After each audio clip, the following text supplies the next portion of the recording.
Good evening and welcome to ITV News Meridian. Tonight's headlines here in the south. Tributes to Toby. Demands to make a road safer after the tragic death of a 7-year-old schoolboy in Dorset. Every time I come past it today, I've cried. And I didn't even know the little boy, you know, it just really, really hurts. Pricey potholes. How drivers in Hampshire are making more compensation claims than anywhere else in the country. A tattoo warning over the DIY kits that are being bought online, and a rise in unregistered artists. And pet rescue. The special oxygen mask saving animals' lives across our counties.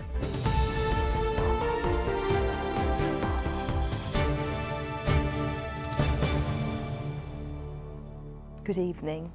There's grief and shock in a community tonight after a 7-year-old boy was killed when he was hit by a car on his way to school in Poole. Hundreds of flowers have been laid at the spot where the boy, named as Toby, was struck yesterday morning. In just 24 hours, 2,500 people have signed a petition calling for safety improvements to the road they say is used as a racetrack by drivers. The 7-year-old was struck by the car on Sherborne Crescent in Canford Heath just after 8 o'clock yesterday. He was rushed to Poole Hospital with critical injuries but passed away in the afternoon. Well, our reporter Chris Morn is live for us in Canford Heath tonight. And Chris, emotional tributes left there for Toby and indeed his family. Yes, certainly, Fred. Tributes which really underline that this is a grief-stricken community this evening. One family, of course, absolutely shattered. Many more feeling the pain, and perhaps they feel that they can do no more than offer these floral tributes by way of support. There's been a steady stream of visitors arriving here today, many with connections to the numerous schools in this residential area. They left flowers and messages for Toby and his family. Some expressed frustration at the excessive speeds that some motorists use on the road alongside me here. Others, well, they were just upset for the victim. It's awful. I mean, I've cried every time I come past it today, I've cried. And I didn't even know the little boy, you know, it just really, really hurts to think that that boy's lost his life and they've lost his, you know, this gorgeous little son. Well, there should be crossings sort of after every couple of junctions.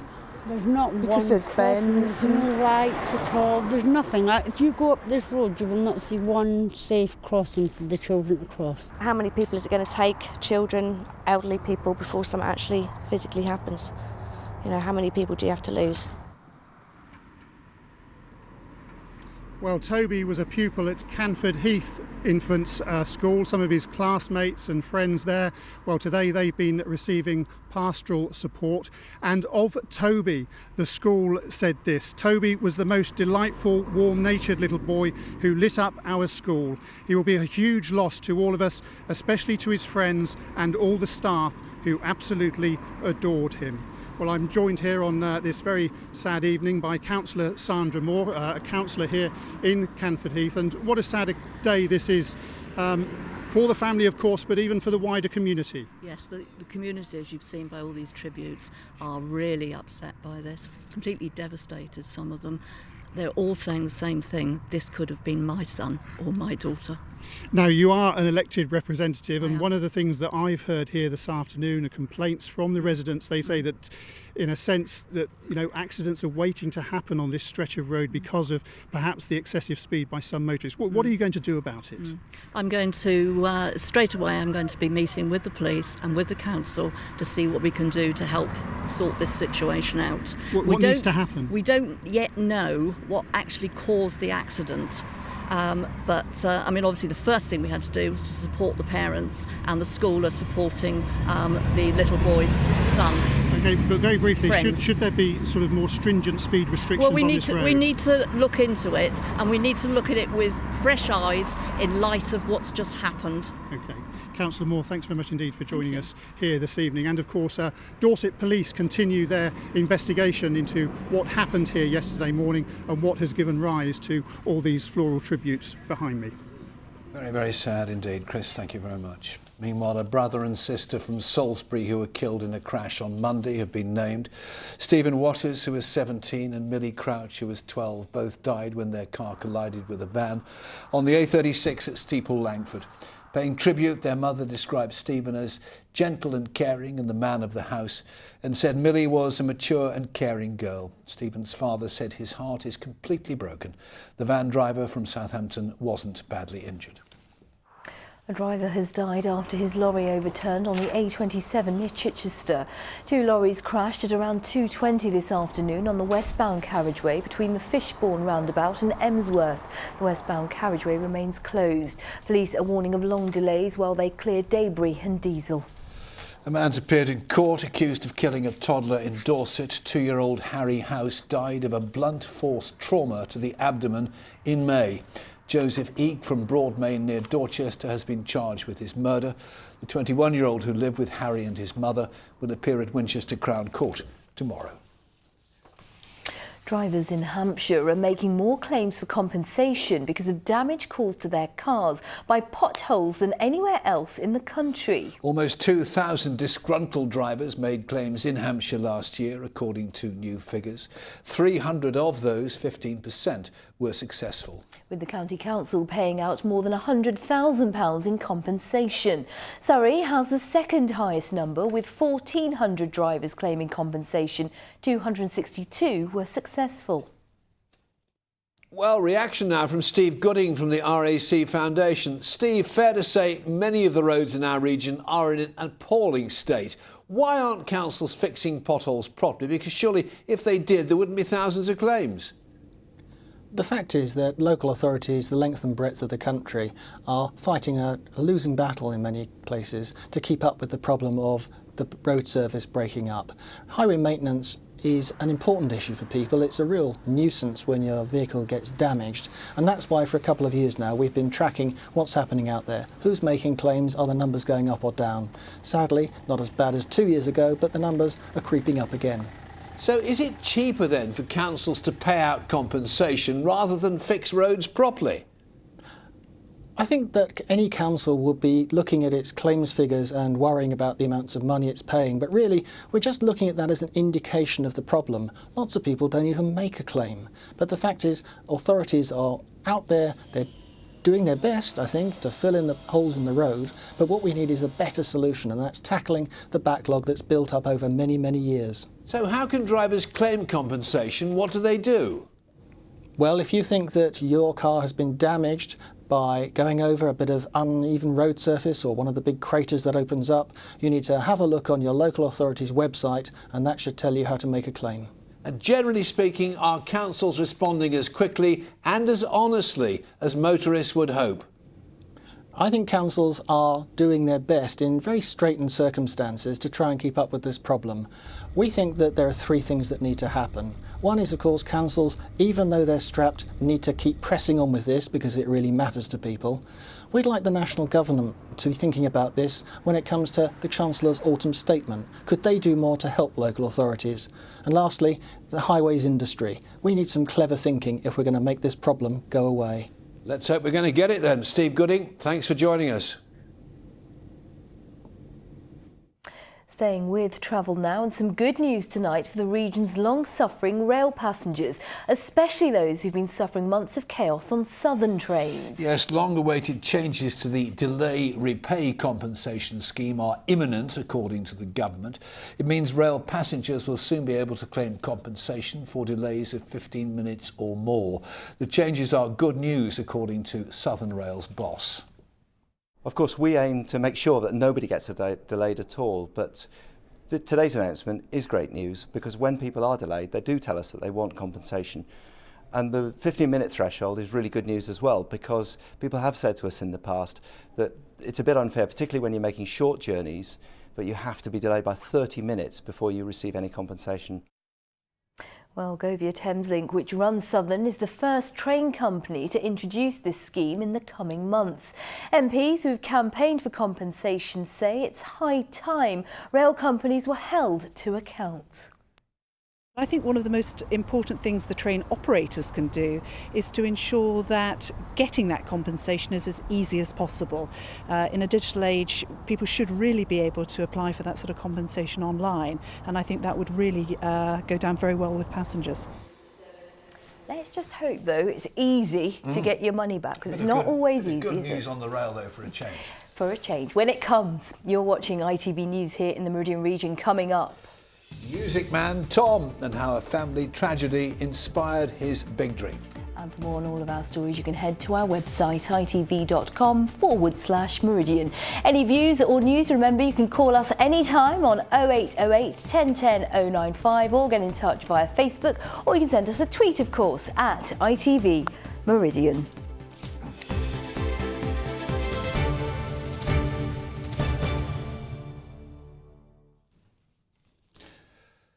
More news now from around our region. A cash machine has been blown up in Hove. It's thought a gas explosion was used to destroy the machine outside Iceland on Blatchington Road in the early hours of this morning. Detectives say a car was seen nearby before it travelled the wrong way along Belfast Street. They say it's likely the robbers would have checked out the scene beforehand. A 300-metre-long zip wire on Brighton Beach has been granted planning permission by the City Council. The zip wire's 22-metre-high starting tower would occupy the site of the former Brighton Wheel. Developers say the zip wire would attract around 32,000 visitors a year. Well, now, thousands of families began finding out today whether or not their children will get to go to grammar school next year. A number of schools that select pupils on academic ability do still exist in Poole, Bournemouth, Reading, Salisbury and across Buckinghamshire.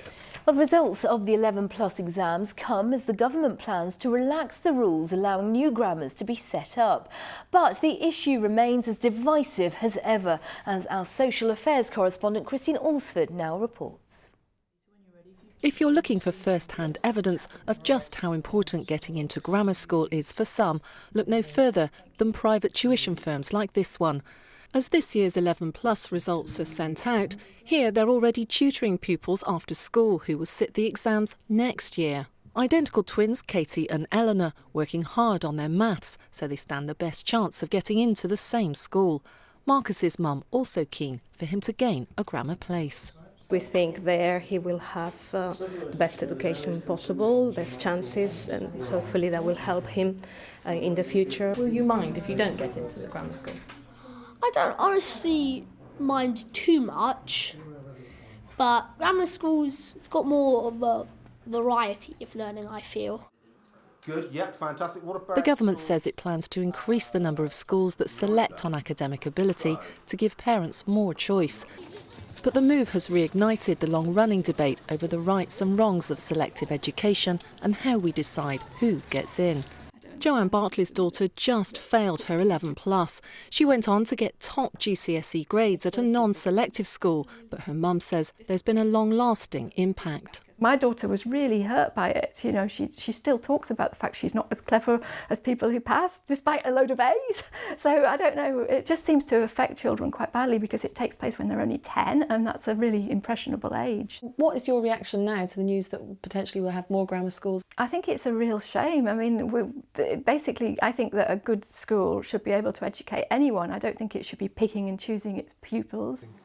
But there are few things that divide parental opinion in education quite as strongly as selection at 11, and many mums and dads at the gates of Poole Grammar are strong supporters of the changes that are afoot. I'm so glad that we've got grammar schools in this area, and I'd like to see it all over the country. I have to say I am for them, given that my children have been there. The grammar school system is one of the finest in the world, and I think it's beneficial.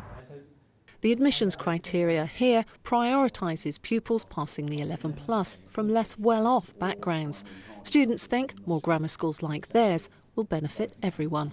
It encourages social mobility, so even if you're not from the richest family, if you're intelligent, that means you can do what you want with your life instead of being restricted to certain jobs and certain wages. The head thinks academic selection isn't the problem. He believes we need to offer different types of education that suit each child and value them equally, like they do abroad. they've got parity of esteem between, shall we say, academic education and vocational education. And I think that would be much better, because then people would end up in schools that really suit them, rather than there being a lot of baggage attached to going to a grammar school. It's somehow being better than other schools. It's not the case. If legislation gets through, it's not thought we'll see selective schools springing up in every town, but there will inevitably be those who continue to question if we're taking a backward step. Christine Osford, ITV News. And tomorrow night, Christine is going to be looking at what any new grammar schools might be like and how they might affect areas with no selective schools at the moment. Well, some of you have already been discussing grammar schools on our Facebook page. Indeed, Vicky Gardner from Salisbury writes, "We need more grammar schools. My daughter's just taken her 11 plus and failed, but she's such a bright child with very good grades at school and would really benefit from a grammar school education." Amanda Avery Elvers from Gosport agrees. She says you need to give children a chance to shine. There are all sorts of kids, academic, arty, sporty. Don't lump them together, she says. Meanwhile, Jean Beale thinks one-size-fits-all education undermines brighter children. Every child has different strengths, she says, and she's right. Thanks to everyone for your comments. Now, the trend for tattoos is showing no signs of slowing. In fact, even Fred's thinking of getting one, with more and more celebrities sporting them, and their popularity is growing. Yes, the likes of Robbie Williams and David Beckham, of course, just some of the famous faces who love the body art, and they can afford the best. But not everyone can, and with the costs ranging from £40 per hour to £250 an hour, many people are being tempted to buy online kits or visit unlicensed tattooists. Well, now the local government association wants to warn people of the dangers. Kevin Ashford has been to meet one Brighton woman to hear her story. Tattoos these days are mainstream. It's reckoned around a fifth of all adults in the UK have one, and that figure soars to more than 40% for people in their 20s and 30s. I've always been quite a creative person, so just being able to kind of stand out from other people and have something that's my own that no one else has. Like, everyone's got skin, but not everyone's got decorated skin.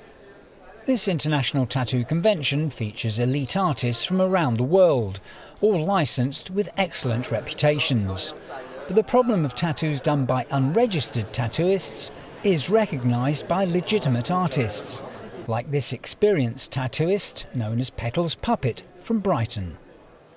It's definitely an issue because I have to usually cover most of them up. The biggest worry is the hygiene. I mean, it takes a long time to really understand about hygiene within tattoos and within tattooing. So the fact that people are doing it at home is it's really alarming. And the consequences can last a lifetime. I'm happy with it now, but would rather it not be there. It's taken Kerry Peacock from West Sussex 17 years to feel comfortable about showing her shoulder in public. As a teenager, she had a tattoo done by an unlicensed tattooist. Despite laser treatment, Kerry was still troubled by scarring from that original tattoo, and has now had the area covered by another, this time done by a registered tattoo artist. Kerry deeply regrets her decision all those years ago. I was 15. It was mad. You know, he didn't ask for ID off me or anything. He just came out, done it, and I was like, yeah, nah. Straight away, as soon as he left and the door shut, I thought, what have I done? Regretted it straight away.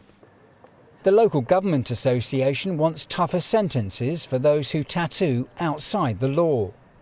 Unregistered tattooists are illegal, and it means that there are very few safety checks, and an individual is therefore at risk. So where we have people who are not registered, they're not necessarily using sterilised practices, sometimes in garden sheds or kitchens, and it does put people seriously at risk. It's not illegal to tattoo yourself, however, and the LGA also wants more warnings included in DIY tattoo kits that can be bought on the internet. Tattooing equipment is very easily available online. It's all perfectly legal too. This kit cost me around £40. It's got needles, it's got inks, it's got all kinds of tattooing equipment. There are instructions inside on how to do the tattoos, and that includes tips on hygiene. There's also a booklet explaining that legal considerations have to be taken into account before any tattoos are done. The increase in the popularity of tattoos has had other consequences too. Doctors have seen a rise in the number of cases of allergic and other reactions to tattoos, even if the tattooists involved are licensed. You're traumatically inserting a foreign body into the skin, into the dermis, which is the part just immediately below the epidermis, which is the part that meets the outside world. That's where our immune system functions in the skin. And by introducing a foreign body, you are automatically eliciting an immune response. No one expects the appetite for tattoos to decline anytime soon. But the message from the authorities is clear. Make sure you choose your tattoo artist very carefully. Kevin Ashford, ITV News. I've just changed my mind. I'm going for a ponytail instead. Now, more and more fire stations across our region are receiving especially designed oxygen masks for pets. Yes, that's because 60% of house fires occur at properties where the owners have an animal, and often they require some breathing assistance. Well, here's just a few of the fire stations across the Meridian region that have pet masks. They include Aylesbury Fire Station, Bracknell, Godalming, Poole, the Isle of Wight, Horsham and Gosport. Well, fire teams say their first priority is, of course, people, but saving pets is also part of their job. Francesca Carpenter has more. This is Winnie, modelling one of the new life-saving oxygen masks available on board fire engines. You know, nobody wants to do mouth-to-mouth to a dog or a cat in that situation, so these are brilliant. So we've got varying sizes from your big dogs, your large dogs, that'll fit over their snout. And at least we'll be able to give them some sort of oxygen, try and revive them. Your smaller pets, your smaller dogs or your cats, or even tortoises, we've got smaller sizes. So great that we've actually got something now, whereas in the past we've had nothing. These puppies' lives were saved by fire crews thanks to the new masks. Firefighters say quick access to oxygen is crucial in a fire because it's actually the smoke that kills in many of them. And with nearly half of us owning pets, it's not hard to see what a lifesaver these masks could be. People become very attached to their pets. Having a fire, a property fire, is very traumatic at the best of times, and then when pets become involved, it becomes more of an issue for their owners. You know, the psyche of firefighters generally is wanting to help people. So having the right equipment to be able to provide medical aid to animals that are in distress means that we're doing a better job for the people in the community. And while firefighters here say they know human lives always come first, they also say they know how important pets can be. Francesca Carpenter, ITV News. Got to keep our pets safe. Now, all this week we've been introducing you to our nominations for the Daily Mirror Pride of Britain Awards ITV Fundraiser of the Year. We were overwhelmed by the number of people recommended to us, but we have whittled them down to 4, and it was ever so difficult. Tomorrow we'll announce the winner. Tonight we have the story of Tom Newton. Well, it was the death of his 10-year-old brother Ted that led him to start a charity event that's grown and grown and grown. Martin Dowse will tell us more.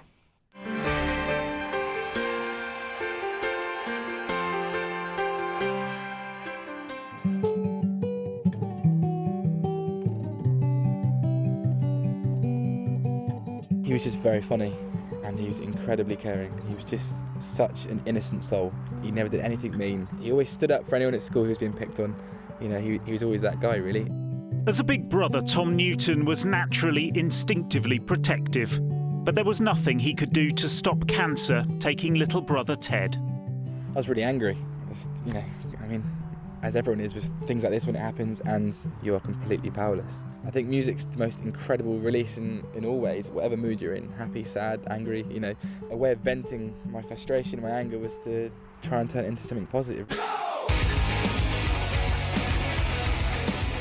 Teddy Rocks began as a tiny charity gig in a local pub in Blandford. 5 years on, Tom's grown it into a major rock festival, which has now raised more than £200,000 for children undergoing cancer treatment. People turn to music all the time, especially me playing in my bands. It was how I got through that time, really. Music inspires Tom. Ted drives him on. He's learned to deal with licensing authorities' increasingly complicated logistics, health and safety, technical issues. When he's not organising Teddy Rocks, he plays in several bands, works 5 jobs and manages to volunteer as a retained firefighter. If he ever gets a setback in something that he wants to put in place, it just kind of makes him a stronger man, and he'll just take that setback and just go again and again until he's able to achieve what he wants. He's very humble and he doesn't realise what he's doing. He doesn't understand the scale of what he's doing. And I think that's part of the charm. If he's got a dream, he goes for it. Only he could go to a concert and come back with 2 screens on the X Factor because he's managed to say to somebody, yeah, we'll have them at our festival, thank you very much. Tom's vision for the future is to run the festival purely on sponsorship, so that 100% of what it makes goes to cancer charities. I think the festival's grown on its own, regardless of if I want it to or not. It's a beast now, and I'm just trying to keep up with it. It's a very powerful thing when you see sort of 1,500 people stood in front of you, sort of shouting Teddy Rocks and chanting his name and bits and pieces like that. It's pretty phenomenal. So at least once a night I'd try and escape from everyone, and I'd just come to the back of the festival and I'd just stand there and have a look at it and think, blimey, this is pretty cool, and it's it's all for him. So. All for Ted. Well Brilliant, done, Tom. big brother. We shall announce the winner tomorrow, but believe me, they're all winners. They're all winners, absolutely right, Fred. Well, Simon's with us now. You're a winner too in our eyes. Bless you. I have a festival of excitement for you. It's been a while since we did an interesting creature feature. Yes. But a whole load of animals doing quirky things has turned up. So let's have a look at some of the pictures. We start with a brilliant one here from Linda in Dorset, who found a squirrel that's the worst ever hide-and-seek player. Helen came across a few caterpillars that like playing musical statues, and I think they're eating, which can't be good for the digestion, can it? Dick got in touch, speaking of eating, to say that his next-door neighbour Kevin found a crow that likes fishing at Warnham Local Nature Reserve in Horsham. Now, he thought that the crow was just swooping over the lake to get a drink, but was a bit surprised when it came up with a fish. Never trust a crow. Well, no, but did we know crows liked fish? I don't think we did. No. What about chips? Yes. Meanwhile, Dawn Gray in that's Sussex came across a vegetarian spider. Oh. I thought they only had flies and other insects in their webs. But here's an interesting set of photos from Christine Gerard, who saw a magpie land on a car. It then had a little look around, see if the coast was clear, and then it started admiring itself in the mirror. So we don't know if it was a pride in its appearance thing or if it's just the vainest in the world. We'll never know. But hold on, 1 for sorrow. 2 for joy. So In you a saw mirror. its reflection. You've redeemed it for it. So the weather, sorrow or joy? Whichever you fancy. Whichever you fancy. Let's find out. Simon Parkin. From blizzards to Poole, driving through Europe. Eurotunnel the Shuttle sponsors ITV Meridian weather. Well, now, yesterday I made the reckless comment that it might be autumn, but nobody's told the trees how wrong I was. Thanks to Andy Davey in Yarnton, who sent in this picture. Lovely bit of reflection at Queen Elizabeth Island in Blenheim Palace, where you can see the trees are already, some of them on the turn. And how about this for an autumnal scene in Dorset from Daniel Sands? So, if it's actual autumnal weather you're after, things are going to get a bit like that over the weekend, with more in the way of showers, more in the way of strong winds too. For tonight, though, it's still relatively quiet. Fair bit of cloud sitting on top of us as we head through the night. Well, there might be an odd shower developing, particularly through the Channel. The Isle of Wight, maybe along the coast, you might catch a little bit of something falling out of the sky, but for the most part it is going to be dry. Mostly cloudy, a few clear spells. Temperatures were fairly mild, 8 or 9 the overnight low, and that strong wind that's been with us, that's going to ease off during the night as well. So for tomorrow, we'll wake up to a cloudy and grey start as we head through the day. More in the way of brightness developing. Should stay dry everywhere, and because that wind isn't so strong, it should be, well, that little bit milder. 12 or 13 temperatures up a degree on today's values. As for your high tide times, well, you can see in Portsmouth around 10:15 in the morning, then 10:30 in the evening, and then that change comes tomorrow night. Low pressure starts to push some showery rain our way. By Saturday, we are largely dry for the bulk of the day, but the low pressure swirling around to the west is going to force even more rain our way later on through Saturday and into Sunday. And Sunday looks like it's going to be a fairly messy day in which we'll see quite a lot of showers, some of them heavy, possibly thundery. Eurotunnel the Shuttle sponsors ITV Meridian weather. And that's how we look tonight. In just a moment, we've got the ITV Evening News with Mary Nightingale and Mark Austin. Sangeeta's got outlet news, but for now, from the team here at ITV Meridian, thank you very much for watching. Take care. Join us soon. See you later. Bye-bye.